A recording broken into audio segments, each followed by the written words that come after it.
तो आज स्टार्ट करते हैं types of set means empty set, singleton set, finite set, infinite set. ये बहुत से सेट्स होते हैं जो 6 टाइप के सेट्स होते हैं। तो आज मैं 11वीं क्लास मैथमेटिक्स में first chapter set exercise number 1.2 start करता हूँ। चलिए स्टार्ट करते हैं।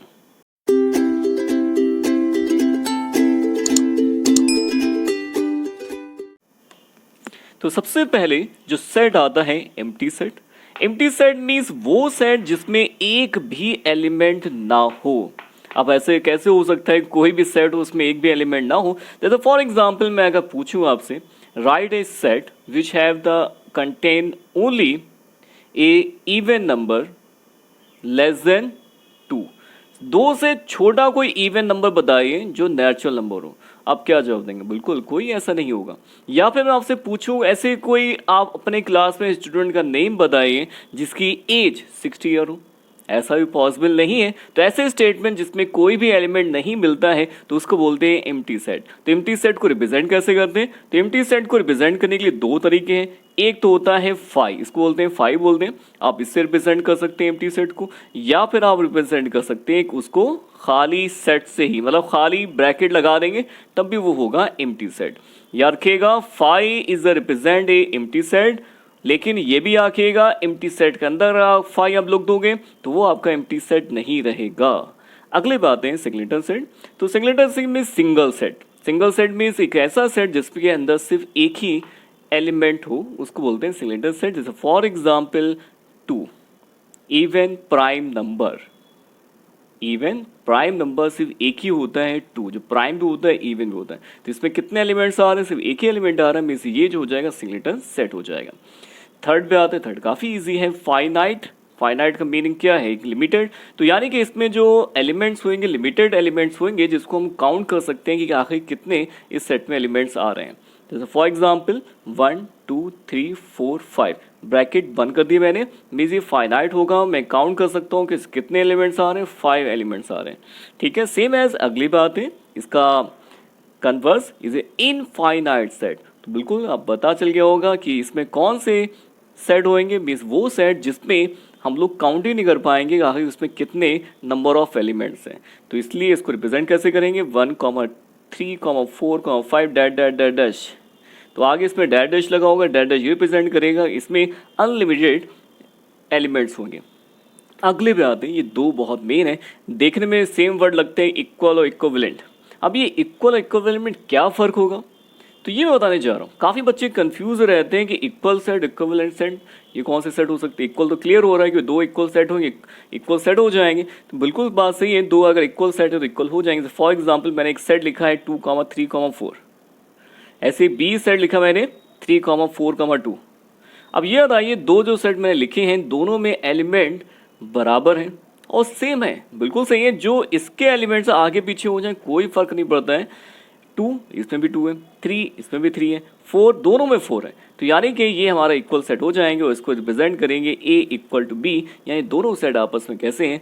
इक्वल हैं, जिसमें दोनों में सेम एलिमेंट लाई कर रहे हैं। अगली बात हो 6 काफ़ी इंपॉर्टेंट है, पता होना चाहिए। इक्विवेलेंट सेट क्या होगा? इक्वल सेट पढ़ लिया तो इक्विवेलेंट में क्या होगा? तो इक्विवेलेंट सेट में क्या होता है, उसका नंबर ऑफ एलिमेंट इक्वल होते हैं। क्या होते हैं? Number of element. जैसे फॉर एग्जाम्पल मैंने एक लिखा है एक सेट 3 4 5, ठीक। अगर मैं पूछूं इसमें कितने एलिमेंट्स हैं, आप बोलेंगे 1 2 3 एलिमेंट। इसको लिखेंगे ऐसे n bracket a is equal to 3। na का मतलब होता है number of element in a set is 3। इसका एक और नाम भी होता है नंबर ऑफ एलिमेंट का, उसको बोलते हैं कार्डिनल नंबर। क्या बोलते हैं इसको? कार्डिनल नंबर भी रिप्रेजेंट किया जाता है। ज्यादा वर्ड आप यही याद रखिएगा, cardinal number means number of the element, number of element in a set. तो मैं 3 लिख दिया। इसी तरह से एक और सेट में लिख रहा हूँ जिसके अंदर जो चीजें हैं वो हैं 6 है, 7 है, 8 है। ये दूसरा सेट लिया। अब ये बताइए इसमें नंबर ऑफ एलिमेंट कितने हैं? तो बिल्कुल सही है, इसमें भी कितने हैं? 3 आ रहे हैं। अब ये बताइए कि पहले वाले में कितने एलिमेंट थे, मीन्स इसका कार्डिनल नंबर कितना? 3। इसका cardinal number mean number of element कितना है? 3। तो ये दोनों आपस में अगर same number of element consist करते हैं तो इसका मतलब ये है कि दोनों के दोनों आपस में कैसे हैं? इक्विवेलेंट है। मीन्स क्या लिख दूंगा? Na is equal to NB। तो कैसे होगा? आपस में इक्विवेलेंट होगा। तो इक्विवेलेंट मीन्स दोनों के नंबर ऑफ एलिमेंट सेम होने चाहिए और इक्वल सेट में सेम एज होने चाहिए, बिल्कुल कॉपी सेम एलिमेंट दोनों में होने चाहिए। तो ठीक है, तो आपको क्लियर हो गया। स्टार्ट करें एक्सरसाइज। तो स्टार्ट करते हैं। 1.2 exercise is given which of the following are example of the null set. याद रखिएगा एम्प्टी सेट जो होता है उसको जो है नल सेट भी बोला जाता है। याद रखिएगा null set means empty set को ही बोला जाता है। इसके दो नाम होते हैं। इसमें दिया first the set of the odd natural number divisible by 2। तो मुझे वो सारे नंबर बताने जो ऑड भी हो और 2 से डिवाइड भी हो जाए। तो ऐसे कोई नंबर नहीं होंगे जो 2 से भी डिवाइड हो जाए और ऑड हो जाए, क्योंकि 2 से जो नंबर डिवाइड होगा तो इवन हो जाएगा। तो मीन्स ऐसा कोई भी नंबर नहीं होता जो ऑड होते हुए 2 से डिवाइड हो जाए। तो ये हमारा क्या होगा, एम्प्टी सेट होगा, मीन्स नल सेट होगा। Set of all even prime number. तो इवन प्राइम नंबर कौन सा होता है, बिल्कुल सही 2 होता है। तो मीन्स एक नंबर मिल गया मुझे, एक ऐसा नंबर मुझे मिल गया है जो इस कंडीशन को पास कर रहा है। इसका मतलब ये है कि एम्प्टी सेट ये नहीं है, इसका मतलब ये एक सिंगलेटन सेट है, एक सेट इसमें एक एलिमेंट आ गया है।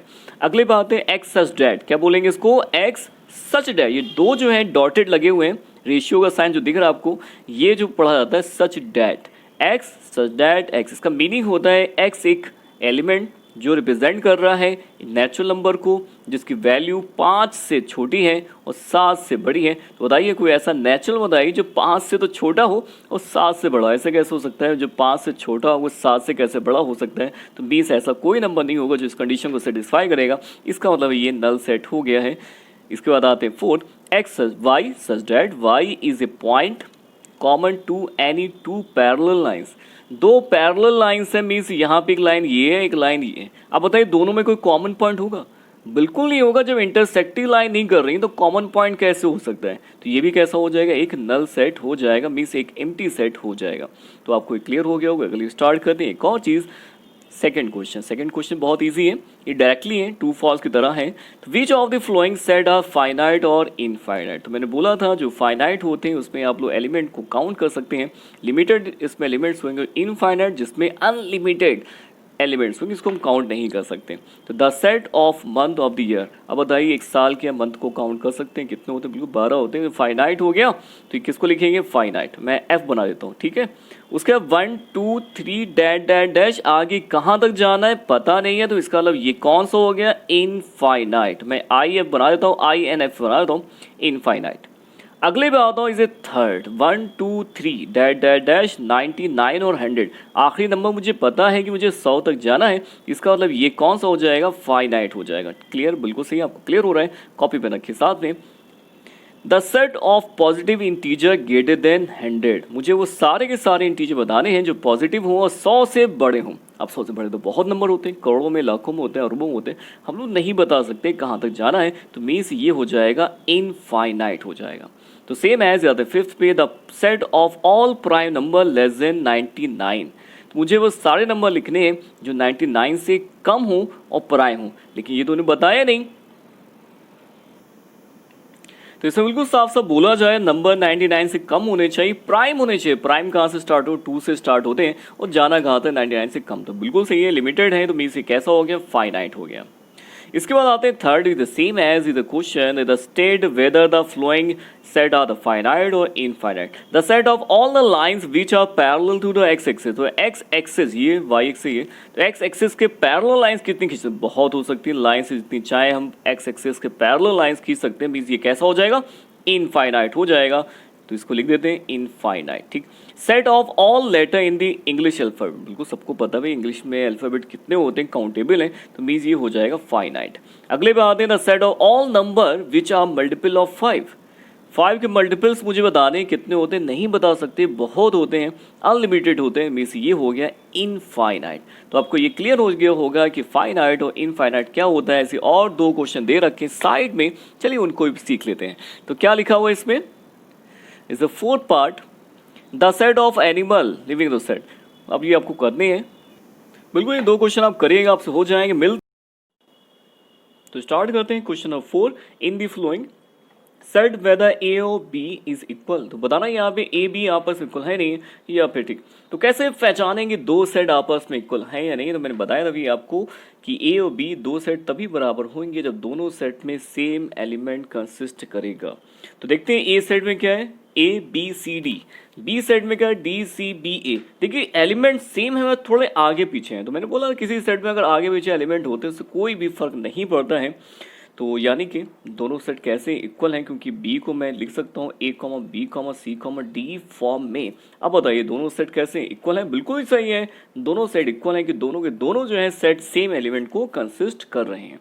सेम एज आते हैं सेकंड पे, इसे बी ए दे रखा है सेकंड पार्ट में 4, 8, 12, 16, 8। देखिए 4 इसमें भी है, 4 इसमें भी है, 8 इसमें भी है, 8 इसमें भी है, 16 इसमें भी, 16 इसमें, लेकिन 12 इसमें है और इसमें 18 है।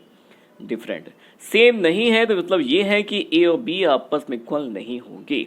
अगली बात है इसे ए 2, 4, 6, 8, 10 x is that, x is a positive even integer and less than 10 और इक्वल टू 10। तो यानी कि यहाँ पे नंबर दे रखे हैं रोस्टर फॉर्म में, ये दे रखा बिल्डर फॉर्म में। कोई बात नहीं, हम लोग जो है बिल्डर फॉर्म से जो है रोस्टर फॉर्म में बी को ले आते हैं। थोड़ा अच्छा क्वेश्चन दिया है। तो x कैसा है? इंटीजर है, पॉजिटिव इंटीजर है, इवन है लेकिन 10 से कम है और 10 के बराबर ही। तो क्या होंगे? 2 होगा, 4 होगा, 6 होगा, 8 होगा, 10 होगा। अब बताइए दोनों सेम है नहीं? बिल्कुल बात सही है, सेम है। तो यानी कि ए बी आपस में सेट कैसे हो गए? इक्वल सेट हो गए। अब आते हैं fourth part, is last part, x is that, x is A multiple of 10। तो यानी कि यहाँ पे मल्टीपल ऑफ 10 अगर लिखे जाएंगे तो क्या आएंगे? 10 आएगा, 20 आएगा, 30 आएगा, 40 आएगा, डेड डेड डैश कोई लिमिट नहीं है, तो इनफाइनाइट सेट है। अब बी देखिए, बी में कितना 10, 15, 20, 25, 30। अब बताइए दोनों सेट आपस में सेम है या नहीं है? दोनों के इक्वल एलिमेंट्स हैं? बिल्कुल बात सही है आपकी कि दोनों के जो है इक्वल एलिमेंट नहीं है, तो इसका मतलब ये है कि दोनों आपस में सेट इक्वल नहीं होंगे। तो इस तरह से क्वेश्चन कंप्लीट हो चुका है। चलिए स्टार्ट करते हैं नेक्स्ट क्वेश्चन। ठीक है, स्टार्ट करते हैं question. 5 are the following pair of the set equal. बताना है यहाँ पे कौन से इक्वल है, कौन से इक्वल नहीं। सेट सेम एज क्वेश्चन वैसे ही जैसे भी फोर्थ क्वेश्चन लगाया था। ए 2, 3 रोस्टर फॉर्म में दे रखा है, लेकिन बी दे रखा है बिल्डर फॉर्म में। क्या दे रखा है? X is that, x is a solution of the x square plus 5x plus 6। तो यानी कि मुझे तो इसको निकालना पड़ेगा सोल्यूशन। तो पहले हम लोग क्या करते हैं, इसको सॉल्व करके यहाँ से वैल्यू निकालते हैं एक्स की, ताकि सॉल्व तो करना ही है। तो फैक्टर्स के क्या हो जाएंगे? 6, 3 प्लस 2 हो जाएगा, बिल्कुल सही है। 2x plus 3x plus 6 is equal to 0। तो x कॉमन निकालिए, x प्लस 2 प्लस का 3 कॉमन निकाल लिया, तो x प्लस का 2 हो गया। तो x प्लस 2 और x प्लस 3 इक्वल 0। तो यानी x इक्वल टू -2 और x इक्वल टू -3 आ गया। तो यानी अगर मुझे इसको लिखना था रोस्टर फॉर्म में, तो -2 और -3 ये वो दो नंबर ऐसे आएंगे जो इसके सोल्यूशन होंगे। अब बताइए ए और बी आपस में सेम एलिमेंट है? बिल्कुल बात सही है, ये दोनों आपस में इक्वल नहीं है, तो यानी कि नॉट इक्वल टू हो जाएगा। Second part, x is that, x is a letter of the word follow. तो ठीक है, तो हम लोग इसको पहले रोस्टर फॉर्म में लिख लेते हैं। F O, L, W। क्यों? हर एक एलिमेंट को कैसे लिखना है? एक बार लिखना, रिपीट कोई करना नहीं है। अब आते हैं बी पे आते हैं। तो बी में क्या दिया? Y such that, y is a letter of the word wolf. तो इसमें क्या W लिया, O लिया, L लिया, F लिया। अब बताइए दोनों सेट में सेम एलिमेंट हैं? F इसके पास है, इसके पास है, O इसके पास है, O इसके पास है, L इसके पास है, L इसके पास है, W इसके पास, W इसके पास है, सेम है। तो यानी कि दोनों आपस में सेट कैसे हैं? इक्वल है। तो ये बिल्कुल सही, इजी क्वेश्चन था, वो क्लियर हो गया होगा। तो मेरे बच्चों जब तक सब्सक्राइब नहीं किया जल्दी से सब्सक्राइब करिए। चलिए स्टार्ट करते हैं नेक्स्ट क्वेश्चन। तो क्वेश्चन नंबर 6 जो है काफ़ी इजी क्वेश्चन है। इसी आपको बताना ये है कि इसमें कौन कौन से इक्वल सेट है। ऐसे मैं काफ़ी क्वेश्चन करा चुका हूँ, बता चुका हूँ कि दो सेट इक्वल तब होते हैं जब दोनों के एलिमेंट सेम होते हैं, बिल्कुल सेम टू सेम दोनों में एलिमेंट कंसिस्ट करने चाहिए। तो ठीक है, होमवर्क देता हूँ, क्वेश्चन आपको आपसे लग जाएगा, कोई मुश्किल सवाल नहीं है। चलिए मिलते हैं फिर नेक्स्ट वीडियो में नेक्स्ट एक्सरसाइज के साथ।